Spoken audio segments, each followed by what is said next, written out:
Oh, so bangun pagi-pagi hari ni kita nak pergi makan. Pula lu pagi-pagi. Pagi. Kalau cara Syamil tu Syamil ngilang umur. Jadi kawan. So pagi-pagi ni kita pergi makan. Ya.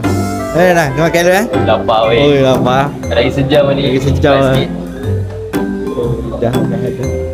So kita jumpa kat dalam, kita tengok makan apa ada kat dalam. Okey, untuk pagi menu dia bolehlah bihun, nasi lemak, dapur. Macam mana okey? Ya. Okey ah. Jangan kalau selesai saja. Sosek makan sosek. Okey, tengok okey boleh makan. Okey, so jam dah pukul 9 lebih. Oh. So kita makan dulu. Let's go.